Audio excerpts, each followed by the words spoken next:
It's been a while, but we're back. And we're back with some of my personal favorites, bread bowls, but with a Sarah twist.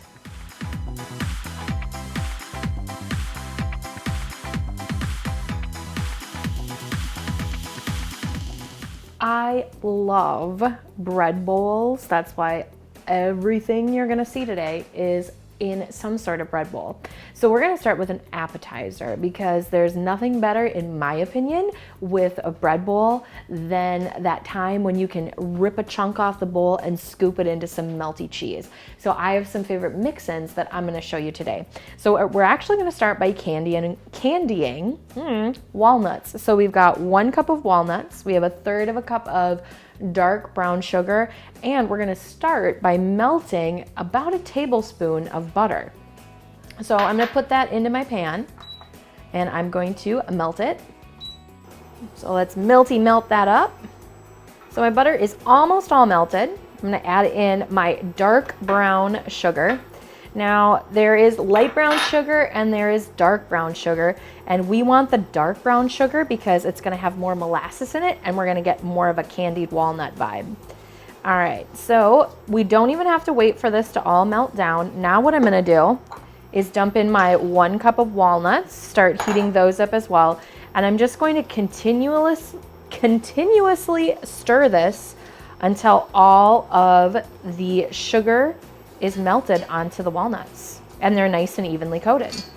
Okay, so you can see now all of my walnuts are nice and ooey gooey. So what I did to prepare is I have a baking sheet that's nice and big. Let's clean up my space, not be so messy. And what I'm gonna do is give them one last stir, turn off my burner, and I'm going to transfer them out onto the parchment. Now, the moment these come off the heat, they're gonna start setting up right away because the sugar is warm, but it's not super hot, because as soon as it was finished melting, I took it off.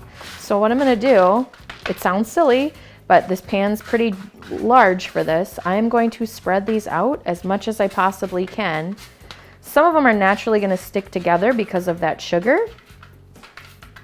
Okay. So we're gonna let that sit, and that's gonna cool down relatively quickly. In about 2 minutes, that'll be good to go. So let's talk about how we're gonna get this bread ready. So I have a serrated knife. So we're gonna slice off the top. I'm gonna stick my bread in there. Now, I am going to just basically saw my knife in and out, and I'm going to keep my fingers at a safe distance, and I'm gonna move the bread because that is what's going to be safest for me. Okay. So I'm gonna pop the top, and now what I'm gonna do is take my serrated knife, and this, because I'm cutting down, I'm gonna cut down about 1 inch and keep my hands nice and safe. Got new knives while we're away, so we don't wanna cut ourselves on how sharp they are. All right, and keep spinning, spinning, spinning until we get to that point again. And I'm going to lift out that part that I just cut out right there. So what I can do as well is I can cut these up into small pieces, and I'm choosing a baking dish that has room on either side, so I don't have to put this center into the oven, but I can slice this up and I can actually sprinkle it around the edge and people can use it to dip. So I'm gonna keep that off to the side with my bread bowl pieces. And now I'm gonna get our first cheese ready. So our first cheese is going to be a brie cheese. So I've got a paring knife because what I wanna do is I wanna cut around the edge and get rid of that rind. Technically you can eat that rind, but for this recipe it tastes better if we totally remove it, because we're gonna take this brie cheese and we're going to nestle it inside of that bowl that we just made. Okay, so I like to start by going around the edge and cutting so I can peel this away. Just set that off to the side. If you're a person that doesn't like to waste anything, if you're ever doing anything where you want it to be a little bit creamier, you can toss those rinds into there. All right, so I'm now gonna come around and I'm gonna cut off that base and that top. And I wanna cut as close to the rind as possible. so I get all of that delicious cheese. Now, if you've never had brie cheese before, you maybe have heard of it. The reason it gets used so often with bread bowls is because of the texture of the cheese. It has a super low melting point, so it doesn't have to be in the oven for a super long time. So I'm gonna bring back my bread bowl, and I just got finished melting a couple tablespoons of butter. So let's get this ready to put all together now. All right, so I'm gonna generously coat the inside of this with my butter. I don't wanna pour it in though, I wanna use a basting brush, otherwise we're gonna get really puddly in there. I'm gonna set this to the side, that doesn't need to go in the oven. And the last little bit is going to go across the top of the bread, just like that. All right, so our 2 tablespoons of melted butter is now all over our bread bowl. Okay, what I'm gonna do now is I'm gonna start layering to flavor my cheese. So I'm gonna start by putting in my brie, and you can see that nestles in there really nicely. Now, what I'm going to do is I have a 1/2 cup of crumbled bacon, and I'm gonna stick in as much as I absolutely can. If it doesn't all fit in there, it's not the end of the world because I can always put it on the top when it comes out of the oven. And it looks like I got a few pieces left, so we'll save it for that. Now what I'm gonna do, I have a cup of candied walnuts, but I'm just gonna take as many as fit, and I'm gonna lay those over the top. And I'm gonna gently press that in. And now the last thing I'm gonna do is come in with a second cheese. I'm gonna use a mozzarella cheese because this melts really, really well. And I have it thinly sliced. And with this, I'm going to even go over the edges as well, because before we put this into the oven, and this is a 1/2 cup by the way, before we put this into the oven, we are going to seal that top back on there. So I'm gonna pop this in a 350-degree oven for 20 minutes, check on it. Sometimes, depending on how big your bread bowl is, it could take up to 30. But in 20 minutes, we're gonna have a delicious appetizer to kick off this bread bowl-a-palooza.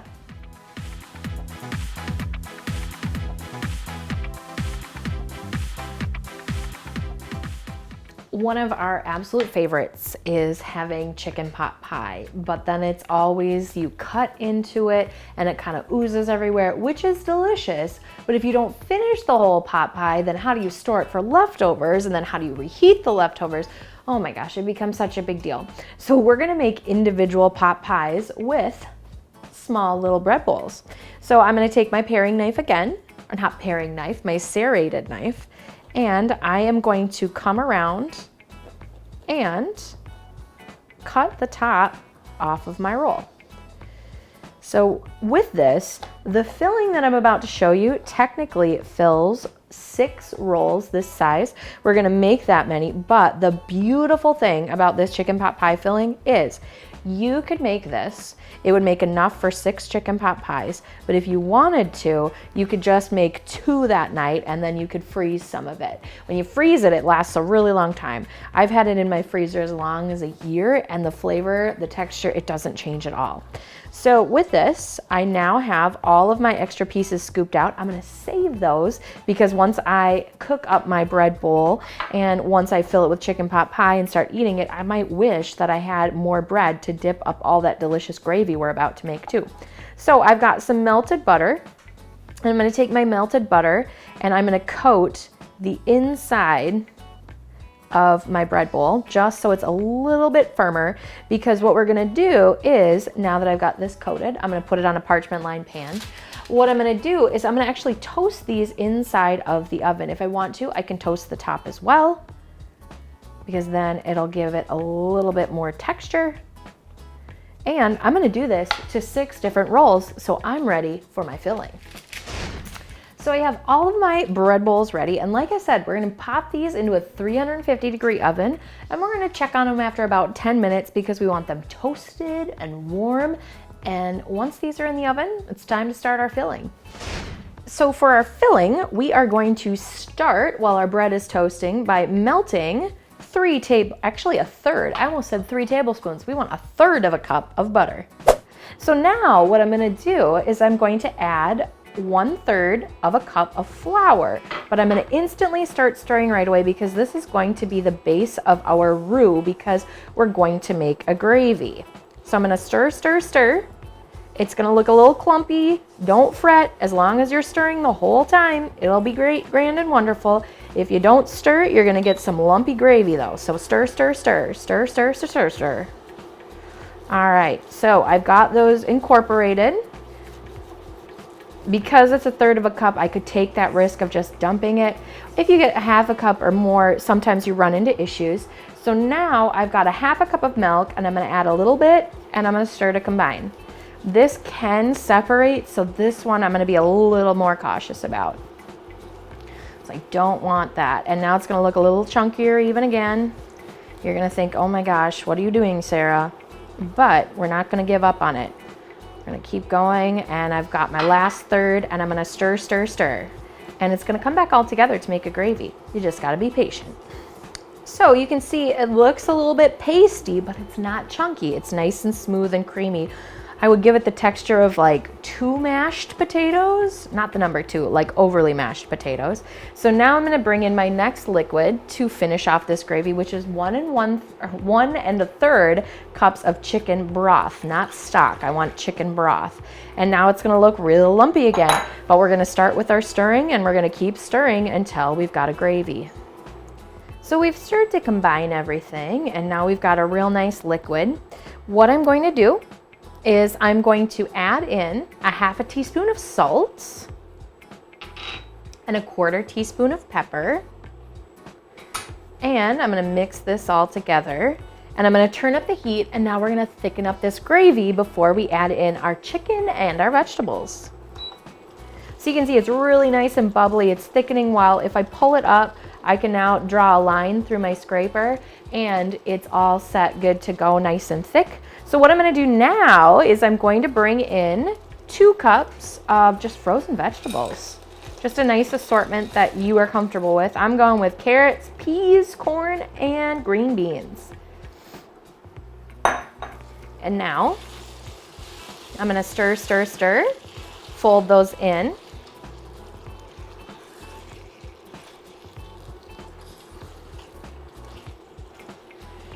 Get them all nice and coated. It's gonna take a little bit. You're gonna see, it's gonna seem like there's a ton of gravy in there.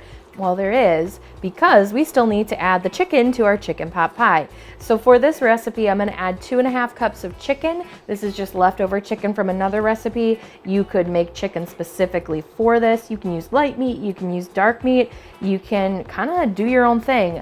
This base with this gravy, if you have leftover turkey, like if you're a turkey family for Thanksgiving, you could use your leftover turkey. Basically, once we've got this all stirred together and warmed up, it's ready to go. And if I peek over my shoulder, there's only a little bit of time left on those bread bowls, and then we can just top them and serve them.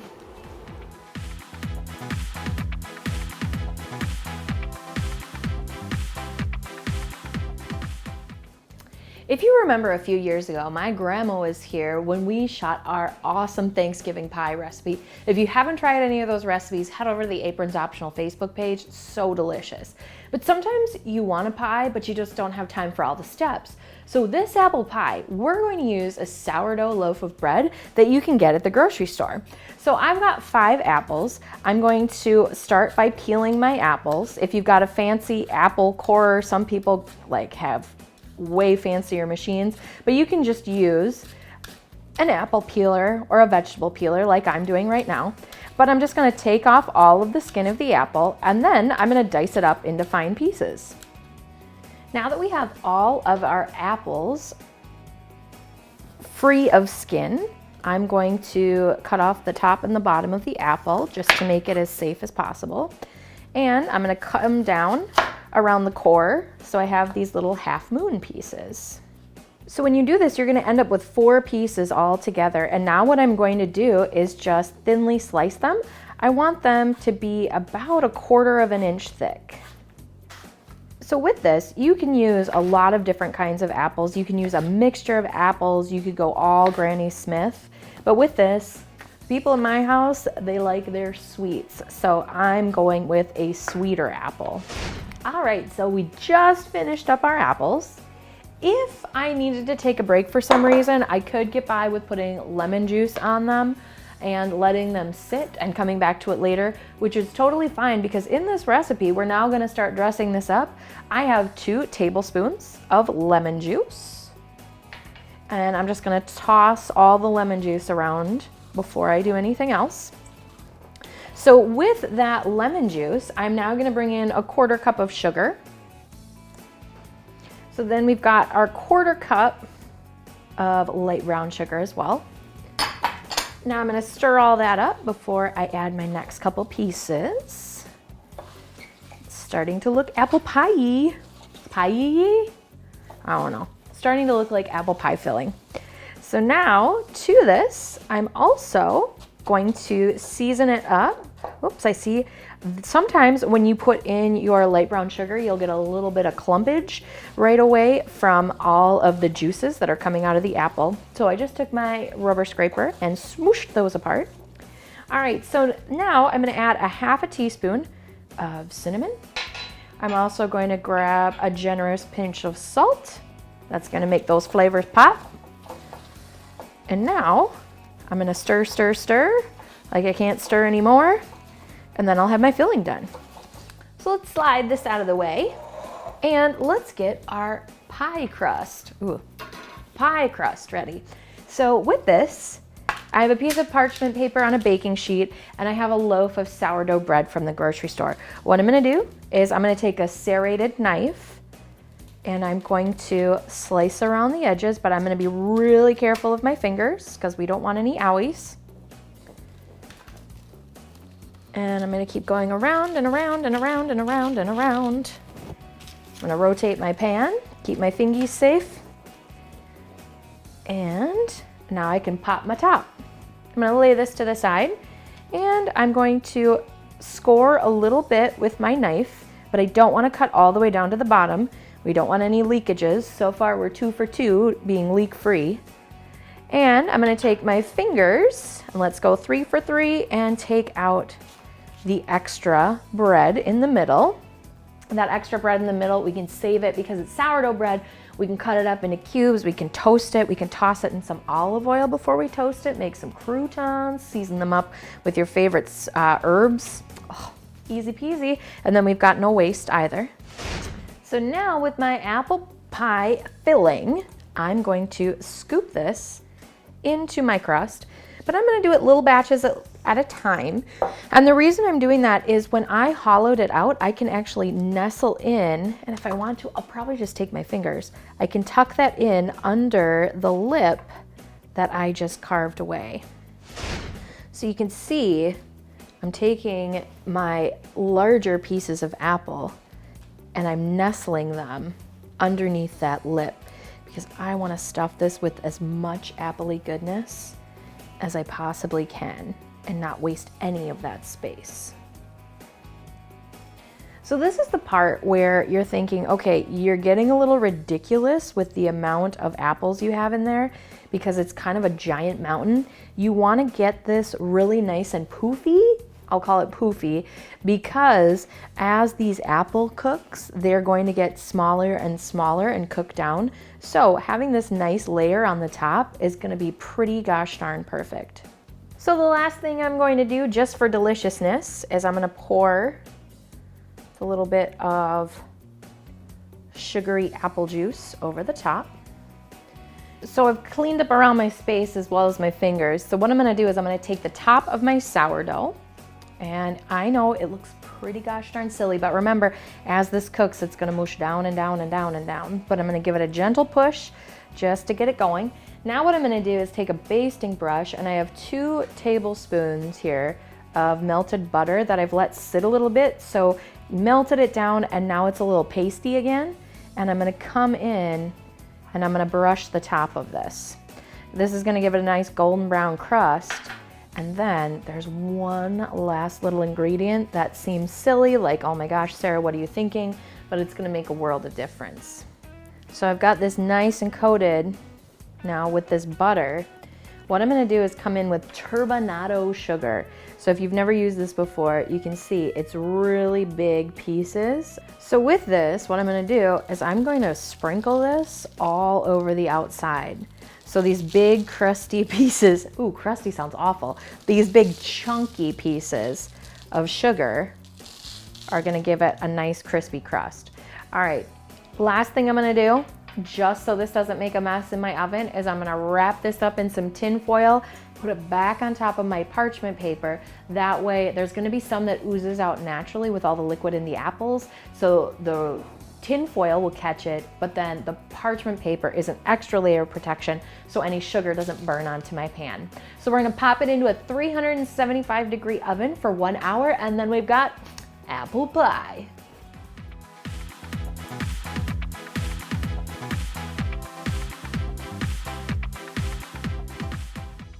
Let's take a look at all this deliciousness, shall we? So we have our bread bowl over here. Let's see, this is always the exciting part. How cheesy goodness is this gonna be? Ooh. Oh, that's pretty dang amazing. And I have my leftover candied walnuts and my leftover bacon, so I am just gonna drizzle those on the top of the mozzarella. Oh, so yummy, so delicious. So I think we've done amazing things with the appetizer. Let's move over here to our main dish. So you can see I've got these all nice and toasted, but now we need to fill it. So I still have my pan over here, and I'm gonna fill this up as much as I gosh darn can. And we're gonna fill, stuff, stuff, stuff. And you know what? These rolls are a little bit smaller, and I've still got enough for maybe 2 pot pies in there. So I've already got 6 individual chicken pot pies going here, and there's still 2 more in there. So we could say that this recipe serves 8. We can also, if you're a person that likes cheese in their pot pie, after these come out, after you fill them, leave the bread on the pan, sprinkle some Parmesan cheese on the top, throw them back under the broiler just so that the cheese gets nice and bubbly and delicious. Then we also have our apple pie in here. And so with this, we're not gonna get that gooey cheesiness, but you can see already that this has cooked down quite a bit. Ooh, we've got some steam though. And I have a delicious apple pie in here. If you're a person that likes cheddar cheese with their apple pie as well, because I know that makes it extra delicious for me, sprinkle some shredded cheddar on there. Same thing, throw it back under the broiler, and you've got a delicious apple pie that's good to go. Also, if you remember that extra sugar I put on the top, it's made a nice crusty crust to put on top of that apple pie. So remember, the apron's optional, but the flavor isn't.